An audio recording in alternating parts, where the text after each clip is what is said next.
Most Americans didn't lose the housing market in 2023 or 2024. They lost it years before. Long before mortgage rates spiked. Long before prices exploded. Long before the headlines admitted anything was wrong. And the cruel truth is this: the collapse didn't begin with a crash. It began with a calculation, a quiet shift in how homes were bought, sold, financed, and controlled. A shift that made homeowners richer, made corporations more powerful, and made ordinary Americans permanent outsiders in their own country. The housing crisis isn't a story about demand. It's a story about design.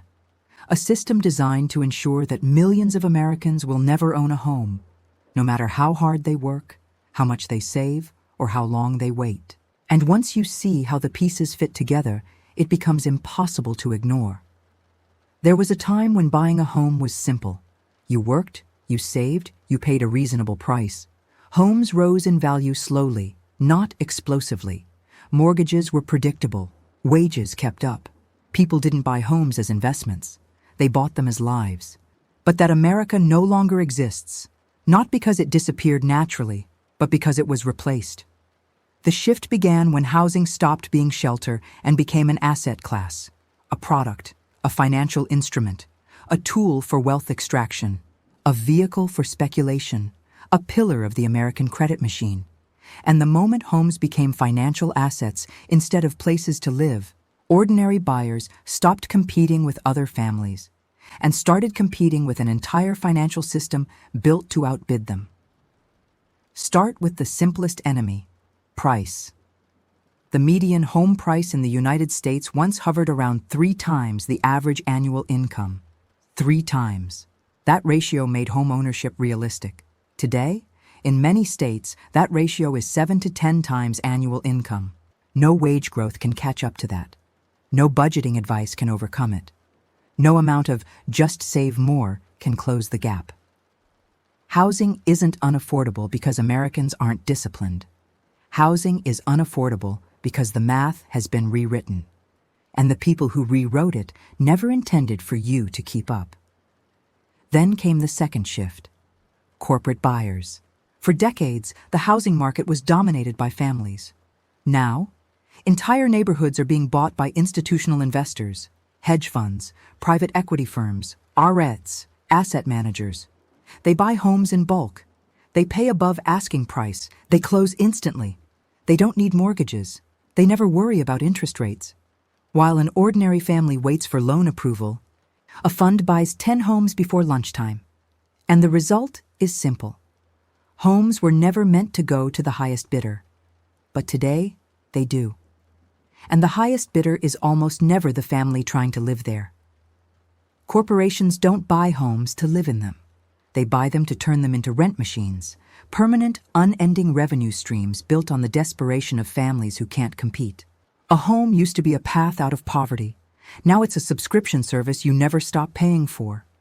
The third shift was interest rates, and this part of the story is more brutal than the headlines admit. For years, Americans were lulled into a false reality. Low rates, cheap money, easy credit, artificial affordability. People thought homes were expensive but manageable. But they weren't manageable. They were subsidized by historically unnatural rates engineered to keep the economy alive. When those rates rose, not even dramatically but normally, the illusion shattered. A $400,000 home with a 3% mortgage becomes a $400,000 prison with a 7% mortgage. Same price, same building, same square footage, but suddenly thousands more per year for nothing. Housing didn't become unaffordable because prices rose. It became unaffordable because the cost of borrowing doubled. And yet the market didn't correct. Prices didn't fall. Why? Because the system wasn't built for homes to become cheaper. It was built for homeowners and investors to remain protected at the expense of everyone else. Then came the fourth shift: wages. While home prices doubled, wages barely moved. In many states, adjusted for inflation, wages actually fell. Imagine running a race where the finish line moves 10 steps forward for every 1 step you take. That's the modern American housing market. And the cruel twist? The system blames the runner, not the race. People are told to save harder, work more, cut expenses, skip coffee, skip vacations, skip life, while the real culprit is a system that inflated assets faster than workers could possibly earn. You don't lose a game like that. You are designed to lose. The fifth shift is quieter, but just as devastating: zoning and supply manipulation. Cities restrict construction, suburbs block multifamily housing. Developers focus on luxury units because profit is higher. Local governments drown projects in regulations. And while politicians talk about housing shortages, they quietly maintain the same policies that make building almost impossible. A shortage isn't an accident, it's a choice. And every choice benefits people who already own homes at the expense of those who don't. When supply is restricted, prices rise. When prices rise, owners get richer. And when owners get richer, they vote to keep the system exactly as it is. Housing becomes less a market and more a protected club.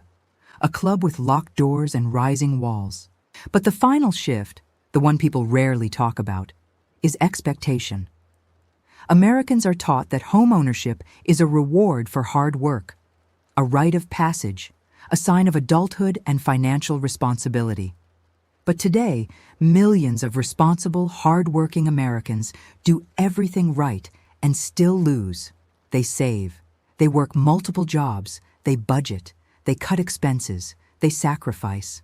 And still, the numbers don't work.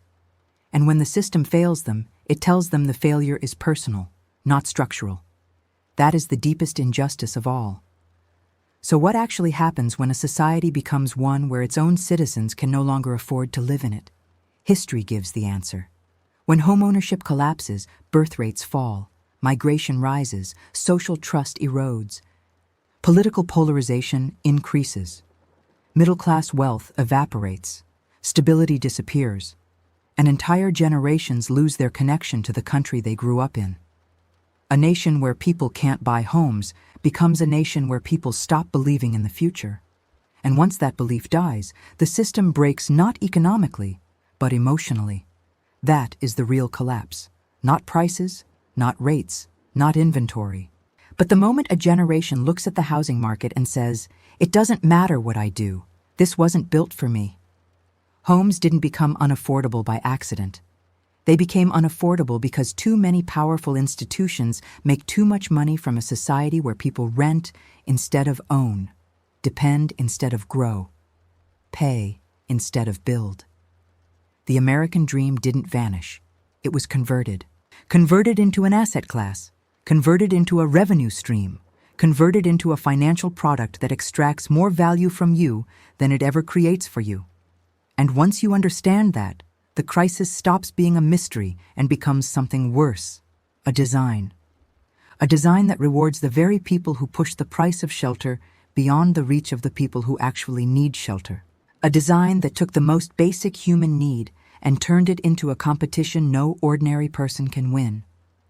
A design that ensures millions of Americans will never call a home theirs.